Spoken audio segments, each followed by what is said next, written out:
Vou falar um pouco sobre as questões de profecias, de forma simples, para que as pessoas possam raciocinar e não tomar entendimento só de quem só vive da letra. Algumas vezes, quando a gente fala de uma profecia simbolizar algo, né, como algumas profecias que a gente acredita ser direcionada a um ser que não é uma personalidade terrena, como as profecias relacionadas a Satanás, e essa palavra Lúcifer não tem na Bíblia, você percebe que o texto está falando de seres que não podem representar seres terrestres. Por quê? Porque fala de um ser que tentou subir aos céus acima de Deus. Falam de declarações de um ser que não seria um ser humano, que não conseguiria fazer tal coisa. Tá? Seria idiotice pensar que era um ser humano. Só que os profetas, muitas vezes, eles profetizam uma coisa que é uma mistura, é uma coisa assim meio escondida. Às vezes a profecia ela está falando sobre algo terreno que está acontecendo, e dentro daquele algo terreno ele também revela coisas espirituais, porque o texto está aplicando ao algo terreno, né, alguma personalidade, por exemplo, Alexandre o Grande. A profecia sobre Alexandre, até o nome dele, tem ali em Daniel as profecias a respeito dele, é totalmente completa dentro da escritura, tá?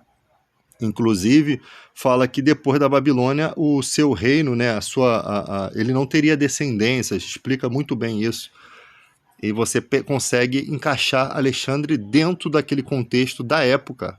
Até porque, como você vai falar de um personagem? Você vai dar nome ao personagem lá, Alexandre, né? A história está se passando exatamente no reino babilônico, né? Então só pode ser o Alexandre, não tem como ser outro ser, não tem como ser outra criatura que não seja, porque a época é a época de Alexandre, o personagem contra Alexandre é o personagem lá da Babilônia, então você percebe que dentro das escrituras tem coisas que aconteceu realmente nos livros históricos que você tem aqui fora. Na questão das profecias, há coisas que são revelações, por exemplo, falar como que você entende, se não tivesse nada na Bíblia, o fato de Jesus vir expulsando demônios. Quem são esses demônios?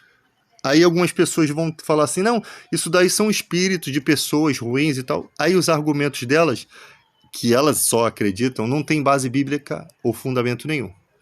Jesus fala, eu vi Satanás cair do céu como relâmpago. Aí o cara fala, não, essa passagem foi incrementada no texto. Eu não acredito que seja.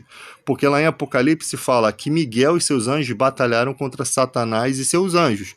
E que Satanás é a antiga serpente. A serpente lá de Gênesis. Que é a primeira personificação da maldade. Ou seja, o primeiro engano que se encontra no mundo, né, o primeiro ser que personifica a maldade, que engana Eva ali, é aquela serpente, tá? Então o Apocalipse diz, esse dragão aqui, que hoje é um dragão, ela é a antiga serpente, ou seja, ela é o início da maldade. Lá no final do mundo, do universo, você tem um inferno, o lago de fogo preparado para quem? Satanás e seus anjos. Então, lógico que quando Jesus encontra um endemoniado que diz, qual é o seu nome? Meu nome é Legião porque somos muitos. Ou seja, eles podem ter perdido o seu nome angelical e não tem mais como se identificar como seres angelicais. Então, meu nome é Legião, nós somos muito. Não dá para você nomear a quantidade de gente que tem aqui. Nós somos todos um, em uma só missão, em uma só função. Você tem tormentos de espíritos malignos sobre crianças, como sobre aquela criança que Jesus fala assim, desde quando acontece isso? Desde a infância. Ou seja, aquele jovem devia ser um adolescente ou um pré-adolescente, e o pai está dizendo que desde pequenininho o demônio o jogava na água e no fogo para o matar, né? E aí ele veio chamar os discípulos e que não consegue expulsar aqueles demônios, mesmo que os discípulos já tinham tido autoridade no nome de Jesus, não só os 12, mas os 72 que foram enviados através do nome de Jesus e voltaram felizes, porque os demônios se submetiam, as pessoas eram curadas, né? Jesus deu poder para eles através do nome, né? E ali, aquele tipo, aquela casta, Jesus está mostrando desde quando acontece, desde a infância. Jesus vai lá, expulsa, os discípulos questionam Jesus porque eles não conseguiram. É óbvio que os discípulos iriam questionar. Eles encontraram uma coisa diferente. E Jesus tinha que preparar eles para essa coisa diferente, porque no futuro eles iam bater de frente com tipos de demônios daquela mesma espécie, daquela mesma legião. E aqueles homens precisavam ter entendimento e trazer esse entendimento para nós hoje, porque as atuações do demônio não param de funcionar, né? Elas, mesmo que atormentou, mesmo o demônio que atormentou aquele jovem naquela época, pode ser o demônio que está atormentando alguém em um país desse hoje. E eles não param. Eles têm existência ainda. Então, se o demônio possuiu aquele jovem, aquele mesmo demônio que foi embora para os porcos, que os porcos morreram, eles continuaram perturbando outras vidas. Então você tem ali, e tem gente que não crê em nada disso que eu estou falando, tá? Mas o texto bíblico é bem complexo, fala muito sobre isso. Então você tem ali um obstáculo para os discípulos. Jesus estava dando um ensinamento, Jesus não tinha nada que ele não soubesse. Quando ele pergunta, era para que os discípulos atentassem e não ficassem só nas palavras dele. Aquele pai que tinha testemunha do que acontecia com o filho, deu o testemunho, tá? Olha como é que a narrativa de Jesus é interessante. Ele não vem aqui e explica tudo, isso aqui é assim, assim, assim, não. Ele usa a situação, o testemunho do pai, né, que não vai mentir ali, para poder explicar a situação. Então se explica aqui desde a infância. E ele fala que ele o espírito causa mudez nele, causa surdez. Tanto que Jesus fala, espírito mudo e surdo. O demônio não é mudo e surdo. Ele causava nisso. Possivelmente, como que o pai percebeu isso? Quando o filho estava numa situação de perigo, ele gritava, o filho não ouvia. Quando o filho estava numa situação de perigo, ele não conseguia chamar para o socorro.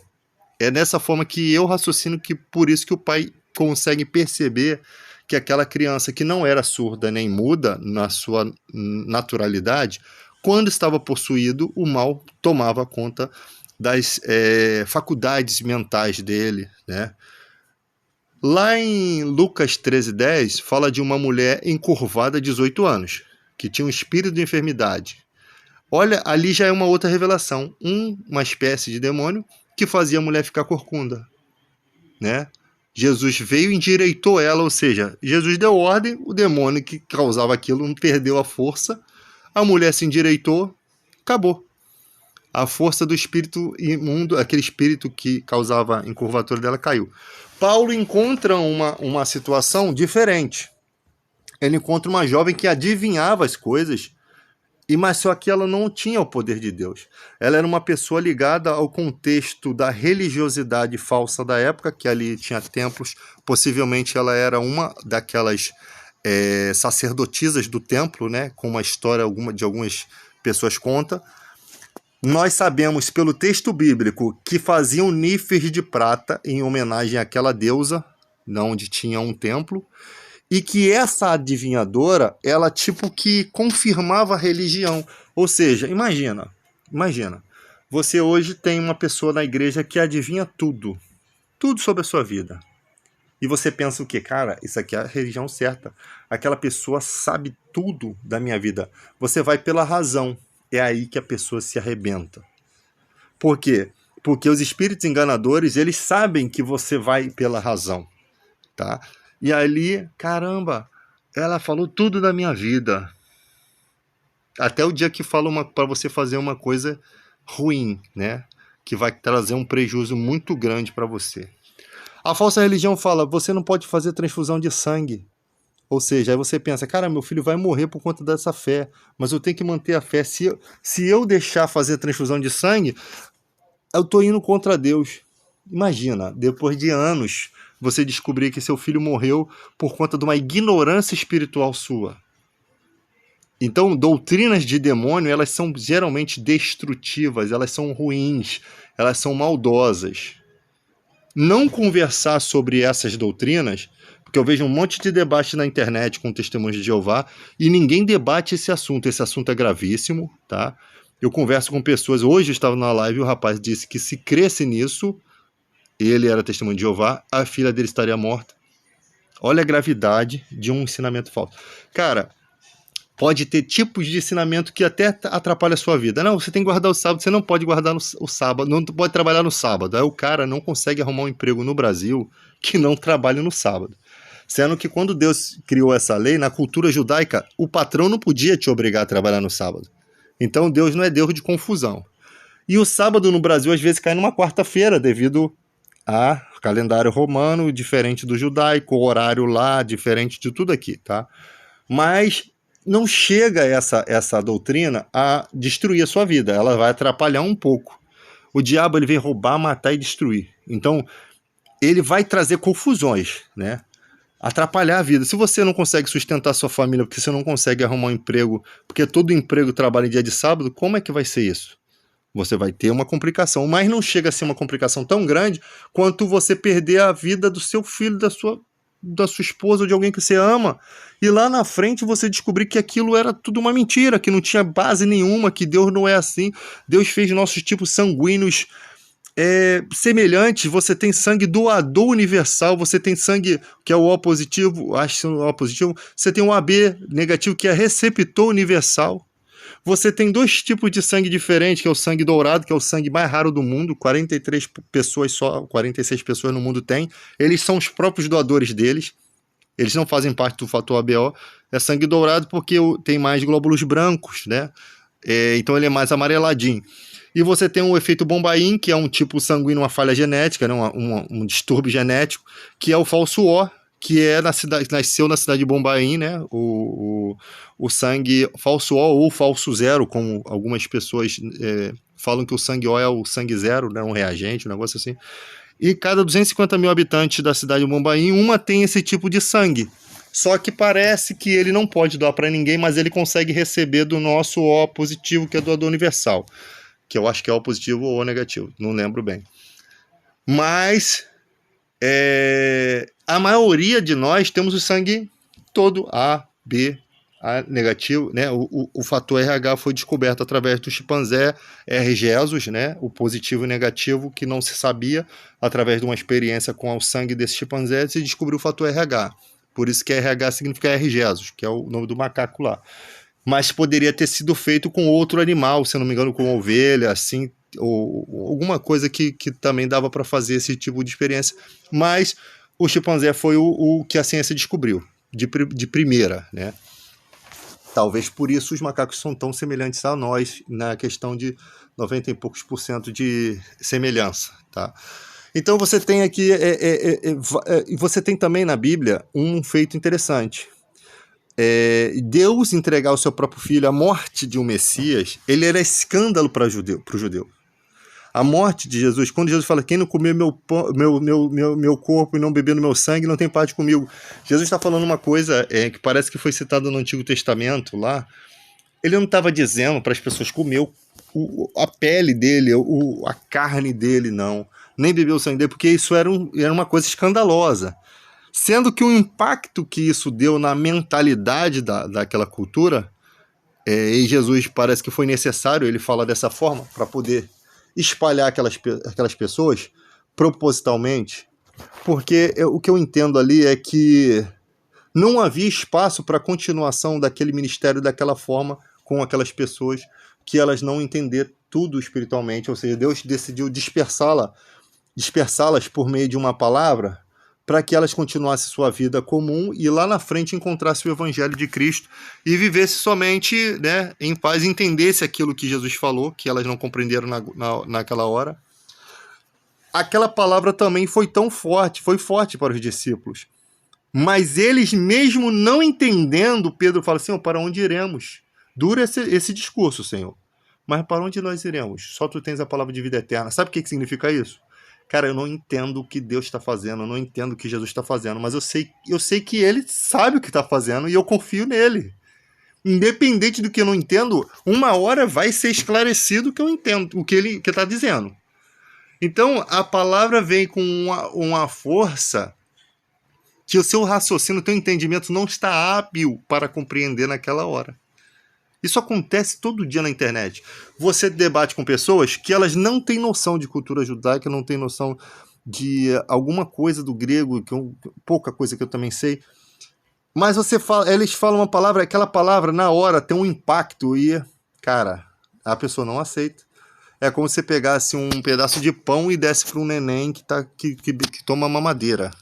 Não vai dar certo. Vai ter um refluxo ali. Vai ser jogado para fora aquilo que foi. Mas você tem a ferramenta que você pode pesquisar. E esse negócio de pesquisar é o que dá o crescimento. Porque a palavra ela é dura, mas ela é necessária. Então, o que Jesus falou era duro, a palavra, mas que se fosse pesquisado ia achar a resposta. Então, às vezes, se debate, discute, tal, a palavra de Deus não volta vazia, né?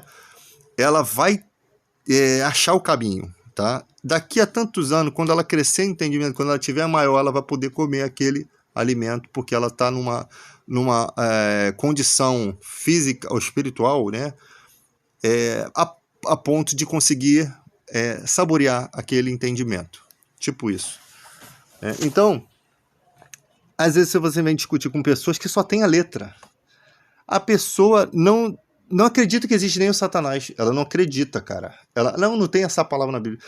Na Bíblia não existe essa palavra. Ela não acredita quando o Apocalipse diz que lá no lago de fogo e enxofre haverá choro e ranger de dentes. Será atormentado de dia e de noite para todo sempre. Quem não tiver escrito no livro do Cordeiro estará também lá, né? Jogado, vai ser lançado lá para dentro. Aí começam as discussões sem cabimento. Não que o inferno não vai ser eterno, irmão, mesmo que o inferno não fosse eterno. Eu também acho que Deus é amor e ele vai acabar com tudo ali, tá?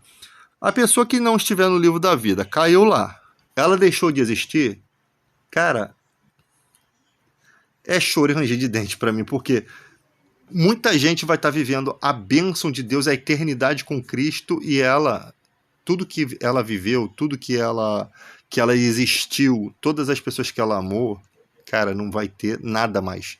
Se Deus, tipo assim, não vai ter sofrimento nem nada, só vamos acabar com isso aqui. É como aquela palavra que você escreve lá no lápis e você apaga, né? Pronto, você não existe mais, não tem dor, não tem nada, mas também não tem bênção. E eu te garanto que eu, como cristão, eu não sigo a Jesus por medo do inferno. Não que a gente não tenha medo. É lógico que se eu andar no pecado, eu vou ter todo dia o medo de morrer em pecado. É só o cara começar a pisar mais fundo na van que as pessoas começam já a pedir misericórdia para Deus tomar a direção da van ali para que você não morra no meio de um acidente. Isso é normal do crente. O desespero bate logo. Eu não quero morrer hoje, eu tomo conta. Eu não estou bem para morrer hoje. Não, é um desespero total. Então, o medo de morrer sem Cristo, ou até o medo de morrer é constante. Você tem medo, né? Mas o pior é morrer sem Cristo. Então, tipo assim, existe esse pavor, tá? Mas se existisse uma promessa assim, cara, morreu, se você morrer sem Cristo, acabou. Você não vai sofrer nem nada, simplesmente você não vai entrar no reino dos céus, você vai deixar de existir. Mano, eu não quero deixar de existir. Eu quero entrar no reino do céu, eu quero ver meus filhos lá, eu quero ver minha família lá, eu quero ver até o meu cachorro que morreu lá, se for possível, tá? Tem gente que tem que o cachorro é o filho, né? Não tem família. Então, tipo assim, eu quero viver nesse lugar que é perfeito. Então a gente não serve a Deus ou a gente fala de demônios para poder atormentar as pessoas, não. A gente fala porque a Bíblia está falando disso. Tá? A gente fala porque as pessoas podem pegar o livro e ver se isso realmente, de fato, é uma verdade ou uma mentira. Então a gente tem que ser mais objetivo. Aí vamos para a discussão. Jesus é Deus, Jesus é o Pai, Jesus... Cara, não me importa, olha só. Para mim, Jesus é Deus Filho, ele não é o próprio Pai. Ele, após ressurreto, ele disse: diz aos meus irmãos, não me detenhas, mas diz aos meus irmãos, subo para o meu Pai, vosso Pai, meu Deus e vosso Deus. Ou seja, Jesus é um Deus que tem um Pai, que o Pai também é Deus de Jesus. Tanto que a Bíblia diz que Deus é o cabeça de Cristo, Cristo é o cabeça da igreja e o homem é o cabeça da mulher.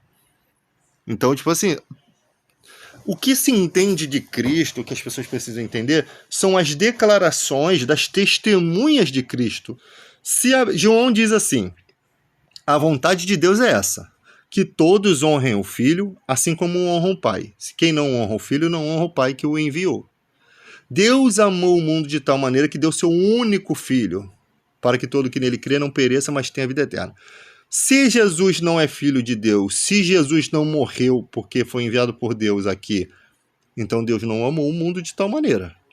Porque a Bíblia está declarando que Deus amou o mundo de tal maneira que deu seu único filho. Tá? E tem gente achando que esse filho é o próprio pai, é o próprio ele que desceu, virou o filho, morreu. Então Deus não amou o mundo. Ponto. Então é uma declaração mentirosa. Paulo diz assim, Deus sujeitou todas as coisas aos pés de Jesus, mas quando diz todas as coisas, isso exclui o pai. Ou seja, a declaração de Paulo é que existe um pai e existe um filho. E Paulo viveu depois da morte de Cristo. Paulo nem viu a Cristo, Paulo foi apóstolo, ele viu, né, de forma diferente dos discípulos. Mas, mas Paulo não, Paulo foi perseguidor da igreja. Gente, ele não aceita Paulo, então tu não aceita a parte toda do Novo Testamento. Porque o Novo Testamento é praticamente quase todo escrito por Paulo. Né? Então, se você negar Paulo, você negar quase todo o Novo Testamento. Então, Paulo faz declarações. Em Tito 2,13, Paulo chama Jesus de o grande Deus. Tá? E em Romanos 9,5, Jesus é Deus. Mas em nenhum momento Paulo diz que Jesus é o próprio Pai. Porque Paulo diz que Deus sujeitou todas as coisas aos pés de Jesus, mas quando diz todas as coisas, exclui o próprio Pai que o sujeitou. Ele ele é bem claro no que ele está falando. Tá? Ele cita praticamente o Salmo 110. Disse o Senhor ao meu Senhor, né? Disse Adonai, o Deus original, que é o Javé, Deus, ao meu Senhor, né? Que Davi também, o Messias era nascido de Davi, mas ele é anterior a Davi, porque ele é Senhor. Disse o Senhor ao meu Senhor, assenta-te à minha direita até que eu ponha seus inimigos por estrado dos seus pés. Quem são os inimigos de Jesus? Satanás. No momento em que a serpente engana Eva, Jesus morre. No momento em que a morte passa a todos os homens, a morte de Jesus era evidente. Por isso que a morte de Cristo está prevista antes da fundação do mundo. Porque Deus sabia que isso ia acontecer, Jesus sabia que isso ia acontecer, e ele estava disposto a vir e resgatar a humanidade. Parece que tudo se trata da condenação do diabo e seus anjos. Né? Então, tipo assim, eu não sei se Deus deu tempo para arrependimento de Satanás antes da criação do ser humano. Eu só sei que quando Deus fez Adão e Eva, se a serpente não chegasse até Eva, talvez Eva nunca tivesse pecado. Porque a serpente foi lá questionar Eva. Né? Se Eva não estivesse próxima ali, talvez também nunca tivesse pecado ali. Não tivesse próximo. A gente não sabe como é que foi isso, mas a gente sabe que se não houvesse talvez a serpente tentando, Eva não... Né? Porque a Bíblia diz exatamente, ela foi enganada. Enganada. Ou seja, ela sabia que não podia comer o fruto pelas narrativas da serpente, a serpente questionando, indagando ela, né? Ela deveria ter saído de perto e tal, mas ela foi imprudente, ela foi assim, inocente, tá? Quando houve o pecado, Deus concedeu a Adão que vivesse ainda após o homem receber a maldição de que começaria a morrer, 930 anos. Gerou filhos e filhas, muitos filhos e filhas, muitos filhos e filhas. Caim matou Abel, foi mandado para outro lugar. Talvez Caim possa ter o quê? Agarrado uma dessas mulheres que nasceram da descendência de Adão e Eva, né? Uma de suas irmãs. Porque 930 anos gerando filhos e filhas, o mundo se encheu de filhos de Adão e Eva, que de repente nem coabitavam entre si. Só os filhos de Adão e Eva, né, o seu vigor de 930 anos gerando filhos e filhas, chegou uma... E esses filhos e filhas de Adão e Eva, eles também viviam muitos anos, muitos séculos, né? 500, 600, Matusalém 930, 700, então... E como eles tiveram filhos e filhas? Pode ser que Caim coabitou com uma pessoa até a força. Se Deus não fez uma cainha da costela dele, é o que eu acredito. Ele piou uma dessas meninas, arrastou, teve filho. Tá?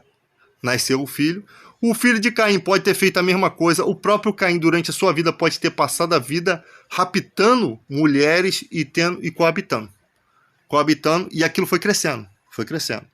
É o que eu penso, que Deus não fala isso na Bíblia, mas é o que eu penso que não precisaria do incesto para poder se ter uma multiplicação.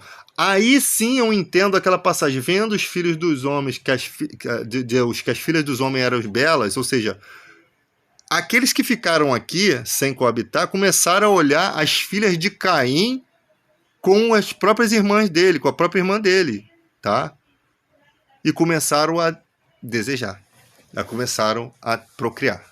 Eu acho que não tem nada a ver com um anjo, tá? Que coabitou com mulheres. Eu acho que foi dessa forma. Porque a Bíblia fala assim, os anjos desceram, coabitaram, e dali surgiram gigantes. Cadê esse gigante? A gente sabe que tinha gigante lá, mas a gente não sabe se tem ligação desses gigantes com a situação dos anjos. Tá? E será que Deus não tem o controle dessa situação, dos demônios virem coabitar? Então você tem duas histórias que pode ser possível pela existência dos gigantes, tá? E você podem existir gigantes sem ter sido dessa forma? A gente tem que raciocinar isso. Pode existir uma anomalia no corpo humano que transforme alguém em gigante? Sim. Existe um tumor, né? Acho que no córtex cerebral, que impede a pessoa do hormônio do crescimento parar de fluir. Então o hormônio do crescimento continua fluindo por conta desse tumor que está bloqueando a hora de parar.